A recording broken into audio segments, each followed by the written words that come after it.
కందిగుండ్ని నేను ఎలా ప్రిపేర్ చేసుకుంటానో ఈ వీడియోలో అయితే చూసేయండి, ఓకేనా. ఫస్ట్ అయితే నేను కడాయి అయితే పెట్టుకున్నాను. కడాయి పెట్టుకున్న తర్వాత మనం జీలకర్ర అలానే ఎండుమిర్చి, మనం కారం ఎంత క్వాంటిటీలో మనకి ఎక్కువగా కావాలో తక్కువ కావాలో చూసుకోవాలి.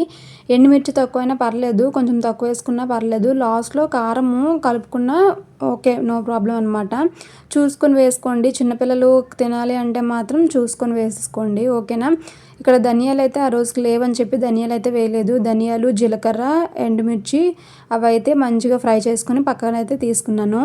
నెక్స్ట్ అలానే ఒక టీ గ్లాస్తో కందిపప్పు అయితే తీసుకున్నాను. 3 గ్లాసులు కందిపప్పు అయితే తీసుకొని అది బాగా సిమ్లో పెట్టి మనం దోరగా వేయించుకోవాలన్నమాట. కలరు లైట్గా ఆరెంజ్ కలర్లో రావాలన్నమాట. మాడిపోయినా సరే అది మనకి టేస్ట్ అనిపించదు. మెయిన్ కందిపొడైనా ఏవైనా పొడులు చేసుకోవాలి అంటే మనం సిమ్లో పెట్టుకొని స్లోగా కలుపుతూ ఫ్రై చేసుకుంటేనే దాని టేస్ట్ ఫ్లేవర్ అనేది తెలుస్తుంది. లేదంటే పప్పులన్నీ పచ్చివాసన అయితే వస్తూ ఉంటాయి.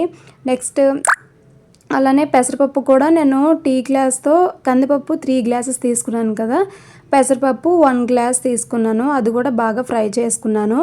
అలానే శనగపప్పు కూడా 1 గ్లాస్ అయితే తీసుకొని ఇంకా అది కూడా లైట్గా ఫ్రై చేసుకున్నాను. మీరు అనుకోవచ్చు అన్ని పప్పులు కలిసి ఒకసారి ఫ్రై చేసుకోవచ్చు కదా అని చెప్పి. అన్ని పప్పులు షేప్స్లో కొంచెం తేడా ఉంది కాబట్టి వేగడానికి కూడా టైమింగ్స్ అనేది డిఫరెన్స్ ఉంటుంది కదా, అందుకని చెప్పి అన్ని పప్పుల్ని సపరేట్గా వేయించుకున్నాము. లేదు అలా ఏం లేదు, అన్నీ ఒకసారి వేయించుకోవాలన్నా మీ ఇష్టమే. బట్ ఎలా అంటే కొంచెం బాగుంటుంది, అన్నీ ఈక్వల్గా మంచిగా ఫ్రై అవుతాయి అని చెప్పి నేను అలా చెప్పాను అనమాట. ఈ పప్పులన్నీ చల్లారాక మిక్స్ అయితే పట్టుకోవాలి. ఫస్ట్ అయితే ఎండుమిర్చి, జీలకర్ర, కొంచెం పప్పులు అయితే వేసి మిక్స్ అయితే చేస్తున్నాను. ఈ పొళ్ళుని బాగా ఎక్కువగా వాడేవారు బ్రాహ్మిన్స్ అనమాట. వాళ్ళు తినే ఫస్ట్ ముద్దలో కొంచెం నెయ్యి, ఈ పొడి వేసుకొని కంపల్సరీగా తింటారు. లాస్ట్ ముద్ద పెరుగన్నం కంపల్సరీ అనమాట. బట్ అవన్నీ చాలా హెల్దీ కదా అని చెప్పి మేము పాటిస్తాం. మా బావ కూడా కందిగుండ అంటే చాలా ఇష్టము, అందుకని నేను ఎప్పటికప్పుడు ఈ కందిగుండని ప్రిపేర్ చేస్తూ ఉంటాను. అలాగే నువ్వుల పొడి, పల్లీల పొడి కూడా మేము వాడుతూ ఉంటాం అనమాట. ఈ పొళ్ళన్నీ వేడివేడి అన్నంలో ఫస్ట్ ఒక 2-3 ముద్దలని నెయ్యి కానీ నూనె కానీ వేసుకొని తింటే చాలా టేస్టీగా ఉంటుంది, చాలా బలం కూడాను. ఇదే పొడిని మనం వేరే రకంగా కూడా వాడుకోవచ్చు. సాంబార్ చేసుకోవడానికి వాడుకోవచ్చు. అలానే పోపు పెట్టి కందిగుండ అన్నం కూడా బాక్స్లో పెట్టడానికి చాలా ఈజీ ప్రాసెస్. లంచ్ బాక్సెస్లో ఇది ఒక టైప్ అని చెప్పుకోవచ్చు అనమాట.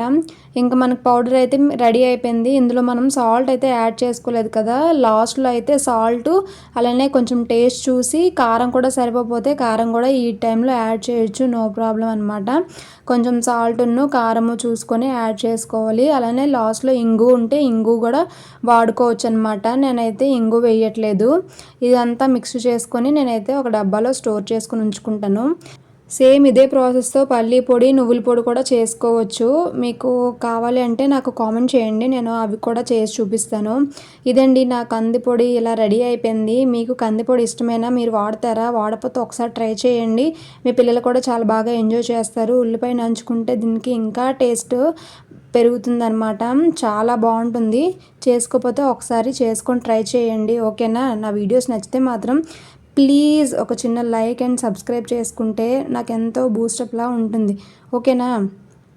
చాలామంది చూస్తున్నారు కానీ లైక్ చేయట్లేదు. ప్లీజ్ మీరు ఇచ్చే ఒక చిన్న లైక్ అనేది మాకెంతో మోటివేషన్ ఇస్తుంది.